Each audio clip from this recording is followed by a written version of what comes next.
Right, there's a big debate at the moment between various fans in the NHL about who's the better player, Auston Matthews or Patrik Laine. There's a big debate about it, and I've seen this online. Here's the thing: to compare these two players is difficult, actually. Auston Matthews is drafted first, Patrik Laine drafted second. You could say Patrik Laine's had the better of it in the regular season because he stayed fitter for longer. He's missed less games. He's scored more goals. Auston Matthews, in his first season, made it into the playoffs. Patrik Laine didn't.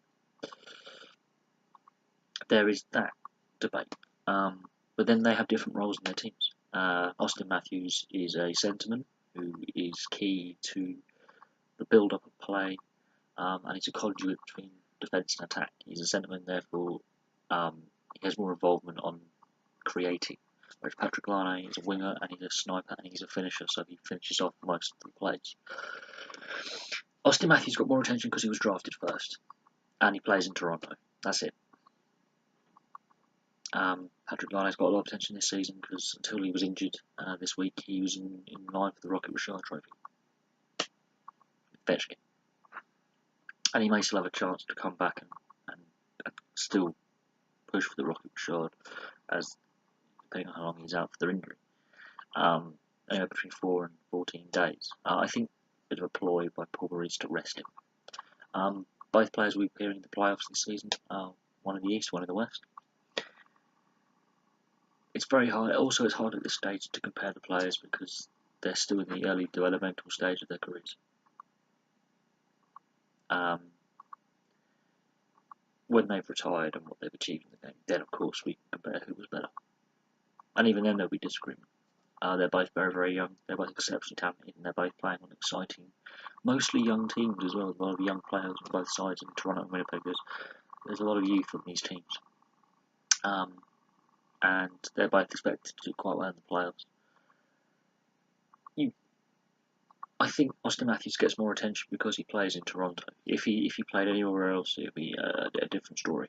I think that's another reason why Patrik Laine is doing so well this year is he's not playing in Toronto. The media intrusion is less, and the media pressure is less. Had he gone to Montreal or Toronto, such as Auston Matthews, the media and scrutiny would have been a lot higher. So in that respect, I think he's gone more under the radar because of where he plays. And I've made reference to this in other videos. But in reality, they're both young lads and they're both just playing the game that they love. They're still developing. Auston Matthews has had more injuries this season. He's had a lot of injuries actually. He's missed a lot of games because of injury. Patrik Laine's only just had an injury break now. So on games played, it's pretty even because of the injuries last season as well.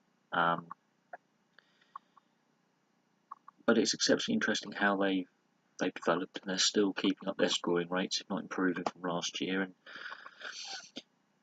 it'll be very interesting in the playoffs to see how both players do. But at the moment, it's too early to tell how long their careers are going to be, how well they're going to play. And with Rasmus Dahlin coming into the league next year, that's going to be really interesting. And to see how you can compare a defenseman to a forward. I think comparing players is a bit of a misnomer because their roles are different. But anyway, thank you very much for watching. Please like, subscribe, place your comments below. I'll have some more videos for you soon, and I'm doing another live stream this Sunday, so keep your eyes peeled for that. Thank you very much for watching, and I'll see you soon.